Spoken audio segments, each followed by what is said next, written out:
Buenas tardes, good afternoon, good evening, hello. I'm Elisa Joy White, and I'm here to take us on a journey for a bit of time.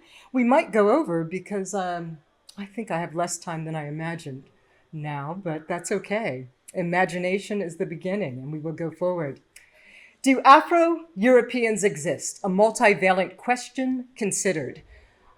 First off, I just want to thank again Marta Sofia and the whole team for making this happen. I'm just excited to be here, and I just want to throw that out here, echoing all that has been said and all of the praises before. But continuing on, the question. I was asked to speak about this topic, and I added the subtitle to it just to set the parameters of the talk. Do Afropeans exist? It's quite literally an existential question.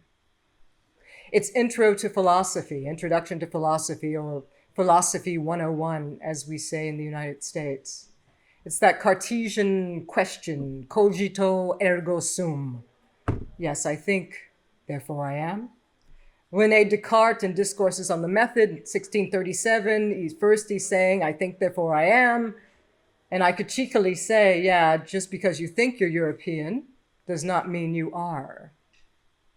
Then it's Meditations on First Philosophy, and in Meditations in 1641, Descartes tweaks his phrasing a bit, and it becomes, I am, I exist, or I am, therefore I exist.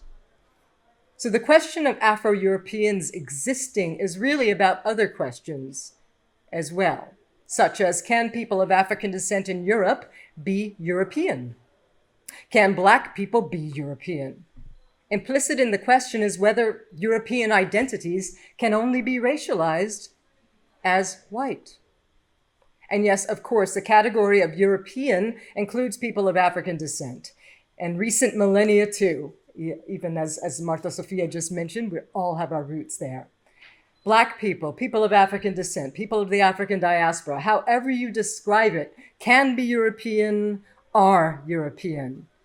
And we're in a room right now, and there's loads of literature, and we can walk the streets and see the answer is so obviously yes, that it is quite telling to us that, and still, in spite of all the evidence to support such an existence, Afro-Europeans, it still is and feels valid to ask the question, or I should say have to ask the question. Even in the face of so many tangible and asserted and remarked upon identities that implicate such an existence within the very language of identity that we use. Afro-Irish, Black French, Noir de France, Afro-Deutsch, Black Brits, Afro-Italiani, all of this, etc., says embedded, yes, we have these identities. And at the root, and I'm subtly suggesting race here when I say root, at the root of it all is the question of belonging. Belonging. Belonging is the existential imprint at the core of the question, do Afro-Europeans exist? An aside here, by the way, going back to the time when we think about the development of this particular Afro-European network, you see the arroba, the @ sign, right there. And that @ sign, of course, speaks to the funding source initially, certainly in terms of ministries of technology and so forth. But I like to also think that the arroba, the @ sign embedded for this research group in this network in there, also gets us thinking about this as a very modern problem, right? A persistent ickiness, if you will, of modernity. A very old and backward problem within a technologically advanced society. So maybe we're also thinking, is Afro-European identity internally established, externally validated, and or asserted rather than just a given?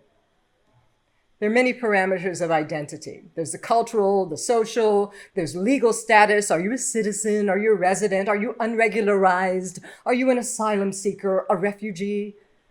There are quantitative spaces. What does the data say or not say about Afro-European existence? Reports there that document existence are always there. Qualitative realities. You can see international sports for this reason, and we'll get to that a little bit later in this talk. And there are all kinds of related representations across communities. There's a lived day-to-day reality of being present and seen as part of a community, a country, or civic landscape. There are a couple of new books out that express this. Last year, Trika Keaton's book, hashtag You Know You're Black in France Win, the fact of everyday anti-blackness, that's a subtitle, looking at everyday blackness in France. There's a recent book that's just come out on Northwestern Press in 2024 by Nana Ose Kofi. The book is Afro-Swedish, Places of Belonging. So belonging is always in my head, and you see these different spaces in which Afro-European people are thinking about belonging and thinking about the everyday. Yes, they exist. To give some examples here, I'll move through here. Certainly we have the Afropean project, and Johnny Pitts has at different times been very involved with certainly the Afro-Europeans Network, and his book Afropean is an excellent and classic example now. Eventually it will be seen as a classic of exploring these questions of Afro-European identity and existence through the term Afropean here. And there's a website, and as I mentioned, the book, and all of these different areas exist quite really in many forms. And when you think about documentation, this is from the FRA, the Fundamental Rights Association. Okay, we have Fundamental Rights Agency of Europe, and the FRA has this report, Being Black in the EU, that's come out in recent years, experiences of people of African descent. So that's a reality there. Documentations, different forms are expressed. A European Network Against Racism, again, considering this particular new report that just dropped, a few weeks ago, Europe's Original Sin. And you see here, white supremacy, right? Examined here, colonialism and contemporary racial wealth gap, all in Europe. Afro-Europeans exist, they're studied, they're expressed, there are documentations in various forms.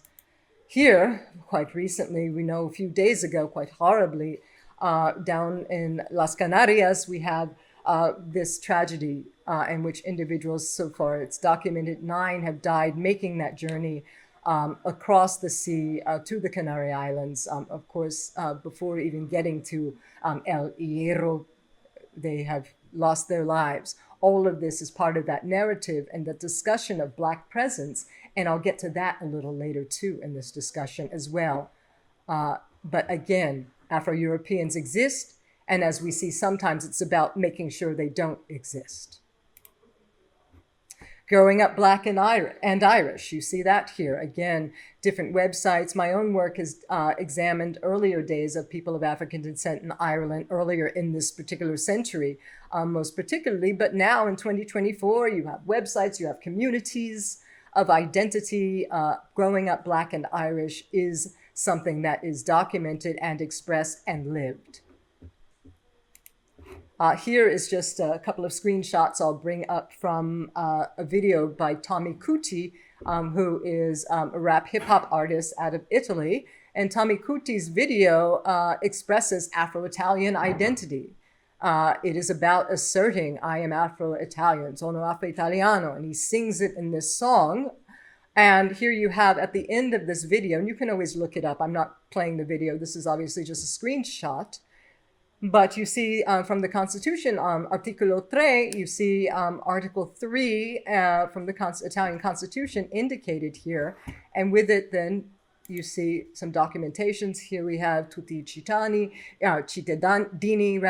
all of the people, all the citizens have the right to social dignity and equality under the law, is what you're seeing there, alla legge. And then you have senza distinzione di sesso, di razza, di lingua, di religione. So again, without distinction to sex, race, language, or religion. All of that is embedded in the Constitution, Italian Constitution. You get this assertion of Afro-European identities through actual documented measures and policy, and then expressed through popular culture in interesting ways. We see this here in this case. We see Beyoun, that is, of course, a party in the Netherlands that is expressed. They used to be called Article 1, and again, looking to the Constitution of the Netherlands and expressing anti-racism and decolonization. Again, Afro-Europeans expressing themselves in different ways across countries of Europe. Beyoun, started by Silvana Simmons, remains active, and in the face of different forms of racism, you see them attacking it through different policies. So there we have.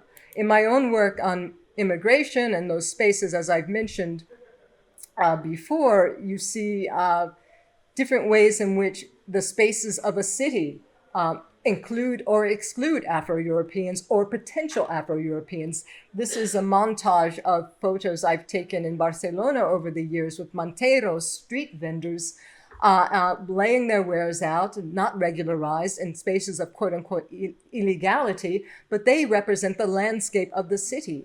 And many, the visual they have of Barcelona beyond, going to some of the major sites that you can think of, are those who are selling materials, but through policy, through other types of racist endeavors, through many types of economic spaces of pushback, you've seen a removal of them from spaces of the city at different times.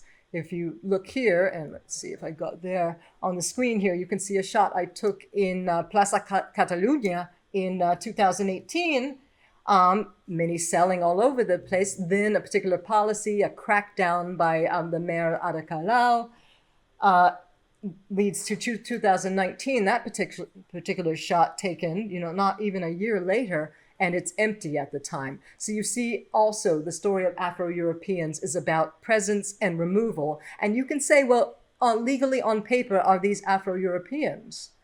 But even that is part of the discussion. Status and how you get to be Afro-European and those who would rather thwart it. And that's part of what we're thinking about. So it's never easy holding on to one's identity when it's under siege.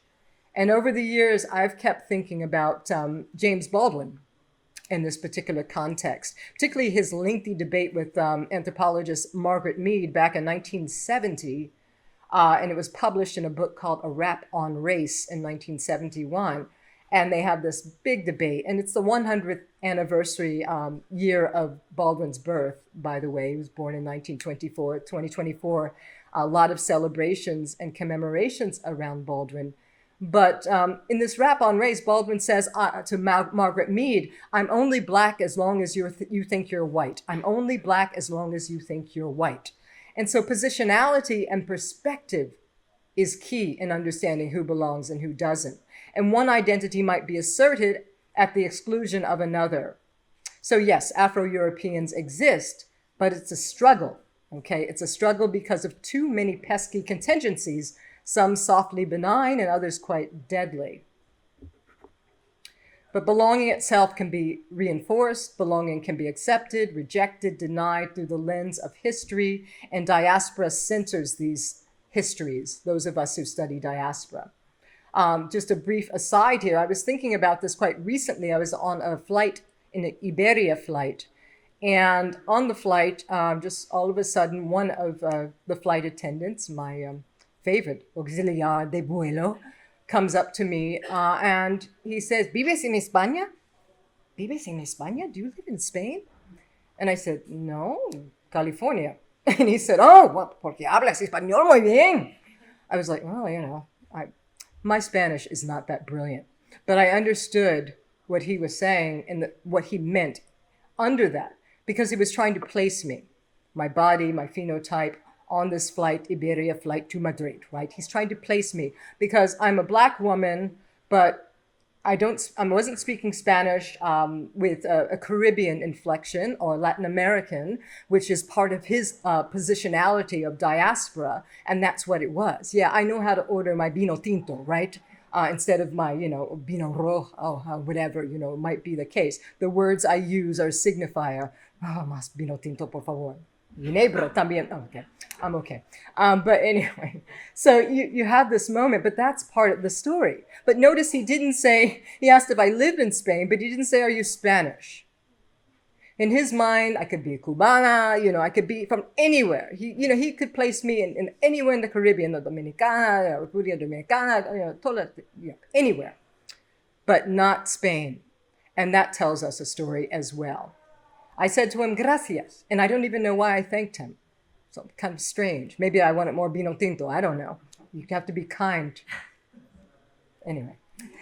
So my Iberia experience is somewhat benign, of course, right? It was zero consequences. Can you imagine being in front of immigration, looking at your passport in an immigration authority with the wrong passport? And I'll let you think about what the wrong passport might be. I'll just leave that out there. But somebody comes up, ¿vives en España, señora? Oh, mierda. Okay. Oh, scheiße. I say it in those languages. I won't say it in English. So here you have these moments. There's a tension between a prima facie existence and the desire to thwart or limit the existence of Afro-Europeans. Being Black and European has a tension to it. One's belonging has a subtext of suspicion or a marginal validation. Of course you exist. You're here. Of course, in all of my Blackness, I exist because I am here, someone might say, right? But, there's no chaleco amarillo here, of identity of sorts, to use another Spanish example. There's no yellow vest that you put on that says, oh yeah, I work here. I'm on the job here. Okay, I'm part of this organization. I'm with this group. You can't just put it on and everybody's like, yeah, we love you. Okay, un abrazo muy fuerte. No, it doesn't happen. There is no chaleco amarillo for this kind of identity. And of course, there's nothing that signals that you have the right to belong. Being a person of color in Europe, being a person of color more broadly in Europe, is like the anti-yellow vest. Your body, the skin you're in, phenotypical attributes, non-whiteness, it all betrays the right to belong, to immediately be seen as European. European identities live within a geographical space of belonging that can be manipulated through policy, and particularly immigration policy, as I've talked about and flagged before. And I just want to think about this a bit more, because Spain always provides an interesting example of this, and that's why I'm thinking about it in these terms, but we can certainly apply it across Europe in various spaces. But certainly the issue of belonging in Spain in particular, because of a dance we do, not the party dance that we'll do later, hopefully by the end of the week, but the dance we do between Europe and Africa. And I know that Dr. Antumi Toasihe will be participating today. And he has this important groundbreaking, and hopefully you've all read it, certainly by now, his 2009 work that looks at Spain's Africanity. And these are the kinds of tensions that are explored historically between a geographical proximity and the realities of identity. My own work thinking about Spain's relationship with whiteness, Europeanness as whiteness, and that distancing between from Africa and from Africanness as a contingency for full European Union membership is also a part of that particular story. And we might think about that through economic crises that have been talked about over the years. You'll recall many, quote unquote, PIGS, P-I-I-G-S, referring to Portugal, Italy, Ireland, Greece, and Spain back during one of the crises, not the immigration crisis, but the economic one. Also mixed up with this kind of idea of an examination of the cultural connections, an unnaming of those cultural connections and intertwinings that you see between Spain and Africa. Obviously, you go down to the windy beaches of Tarifa and look across the sea, and you know it. You know it. But you don't even need to go there to see African culture in Spain. So the question of Afro-European existence is always there. I want to, and if you'll indulge me a bit, I want to go to an unpublished piece that I wrote over the summer that helps us think about these kinds of questions. And the piece is really one in which I thought during a time, this was back in July, and this is when the Euros were going on, and I was in Gran Canaria at the time doing research and writing, and really thinking about what it means to be Black and Spanish. What are these identities? What is happening here, right, in those spaces? And how do we work through them? And of course, you all in this room can recognize the individuals I'm about to discuss a bit in this unpublished op-ed that I think gives a sense of how I am thinking and how many of us are thinking about spaces of diaspora and colonialism and Afro-European identity across communities. And I will just read through a little bit here. 2 years ago, I was having dinner with a friend. That friend might even be in this room, in a Moroccan restaurant in Madrid. Chatting in Spanish, I was about to bring up the topic of belonging when my brain froze. I couldn't remember how to say it. My friend, a native Spanish speaker and very accomplished translator, said, pertenencia. I felt an internal, duh, Elisa. Infinitive form, pertenecer, sí. It's a word I knew, but it seemed too simple for me as I thought about it. Belonging is complex.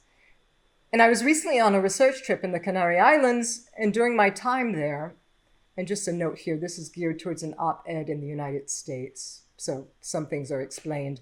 During my time there, until media coverage of the shooting at Donald Trump's rally, the Trump-Vance ticket, and Joe Biden stepping out of the running, I mostly observed the intersection of two types of belonging in Spain, sports and country. And the politics of a country are often analogous to sports, as ideological leanings sort us into teams. Supporters wear corresponding colors, and in some cases even don caps.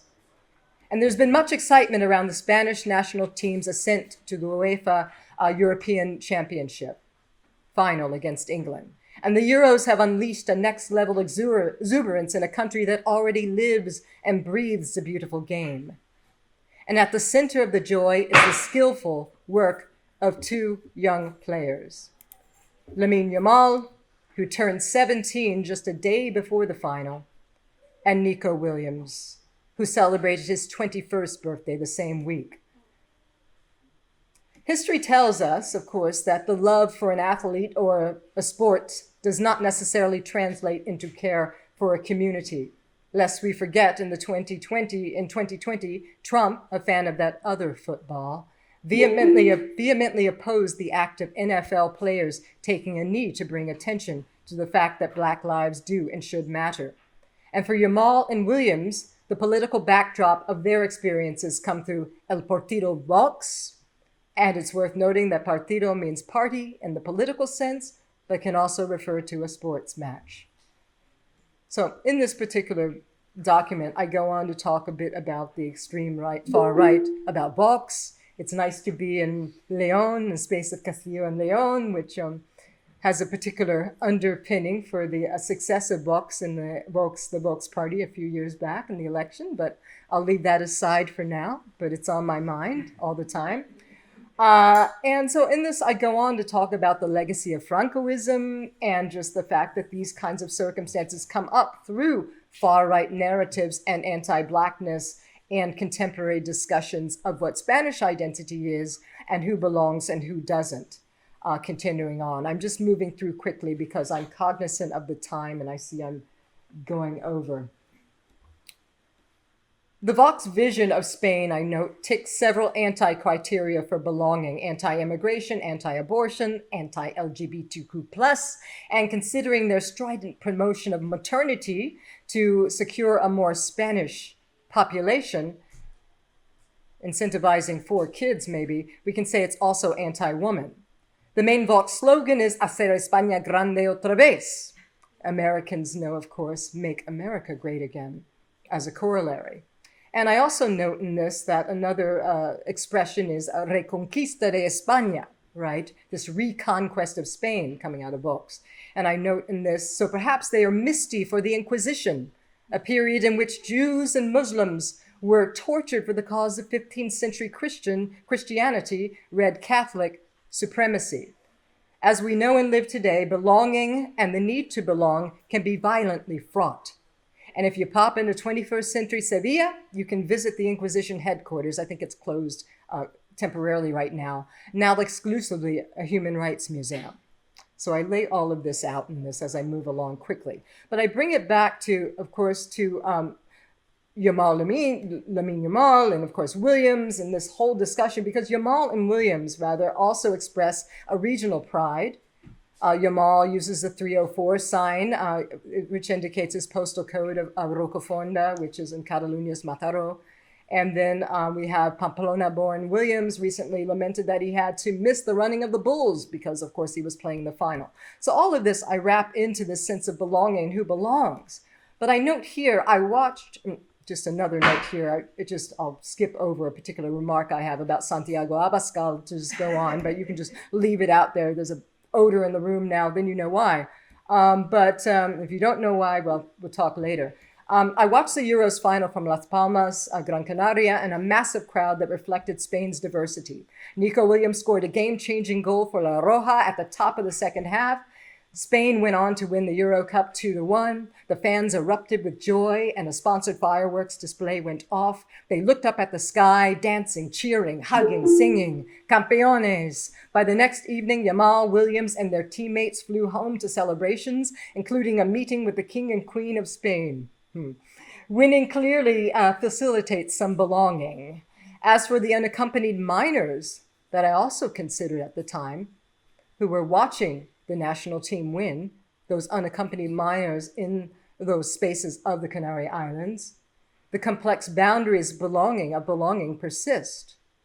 And I note that I'm hoping that Team Vox and the like take a permanent loss in that sense. Now, this is, of course, I moved through this quickly, but it was looking at the fact of unaccompanied minors, of the circumstances in which Vox Party was pushing back on actually having some distribution of those unaccompanied minors from Gran Canaria throughout the country. And this idea of minors in need of protection could not belong, but people, of course, Black Spaniards who are playing for the national team could belong. So there are these contingencies of belonging.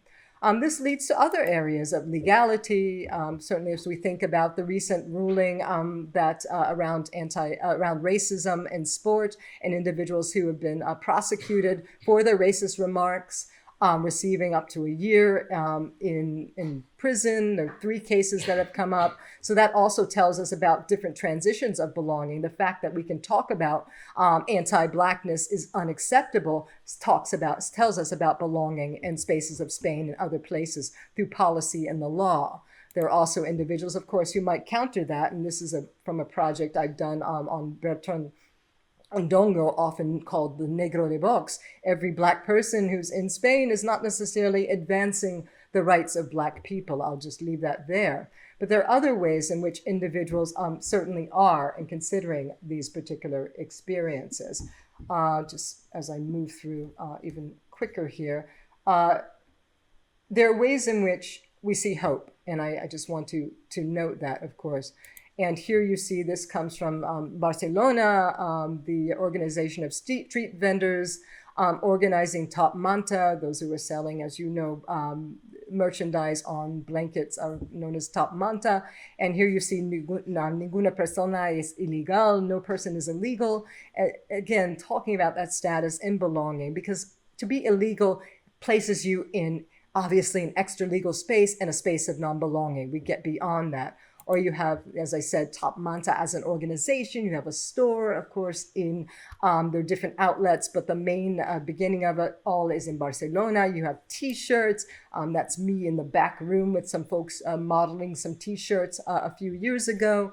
Again, advancing the rights and the activity of belonging. There are other hopeful spaces. Right in Madrid right now, we have an exciting exhibit here that is going on. Some of you I know in this room have been there to the Thyssen-Bornemisza Museum, where you have this colonial memory exhibit occurring. Again, a hopeful point. It's engaged with questions of primitivism, modernity, delayed modernity. You can see here another example from there, and here I am in the frame there. There's someone who kind of stepped into the frame. I think she had her own colonial memory, but I'll just leave it there. But spaces of primitivism, Orientalism, notions of America and the New World, paradise, Eden, all of these questions come up. And here when you walk right in, you have a quote from Wretched of the Earth. You see Fanon's quote there, looking at Europe in a particular way. You can read it there as I'm moving along quickly. But again, recentering the discussion in a very activist and interesting way that's so well done and so important, that speaks to the fact of people belonging, because if people belong, you want to rectify and remedy the horrors of those that belong to you and are of your community. So it's a signifier of that experience. And the literature, in the bookstore, you exit, of course, through the gift shop, as you do with every museum. And there are massive examples, which is important, of the literature around these questions, a lot of which we will be discussing over the next several days, most certainly today and beyond. And if I can, thank you. I just want to, just wrapping up here, and I thank you very much for just letting me go over a bit of time. As you know, I live in California. California, the earth changes under me in different ways. It was indigenous land that I stand on where I live. Next, it is a Spanish territory, New Spain. And then it is Mexican territory. And then eventually it is territory of the United States, and then a state, California, always in motion.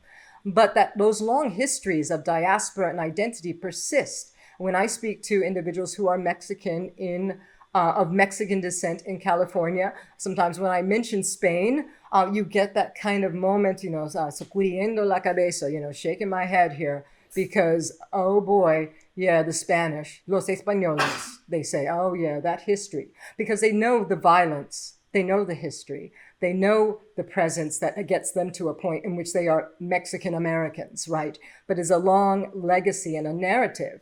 And so even there, you are engaged with these questions of diaspora intersecting with long colonial histories. And with that, too, is embedded sometimes in anti-Blackness, which is peculiar. As some of you might know, in 2020, there was a Mexican census that looked at Afro-descendant populations for the first time, Afro-Mexicans, and documented. And those of you interested can look up on YouTube a song by Alejandra Robles. She sings with a group of Afro-descendant Afro-Mexicanos, and they're singing a song about the census, getting people to document it. And they say, somos Afro-Mexicanos. They sing it, they assert it.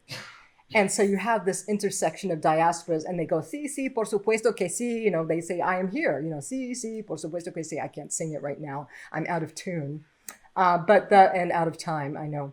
And so all of these spaces are not isolated. As we think about Afro-Europe, we are also talking about the intersection of the Americas, as you see in that exhibit at the Thyssen-Bornemisza and other places as well. So finally, cogito ergo sum. I think, therefore I am. I exist. So to definitely answer the question posed in this talk's title, the next Afro-Europeans to walk into the room should have no qualms about saying, cogito Afro-European, ergo infernus, ita vero existo. Translation, if you got that. Translation, I think I'm Afro-European, therefore, hell yeah, I exist. Thank you.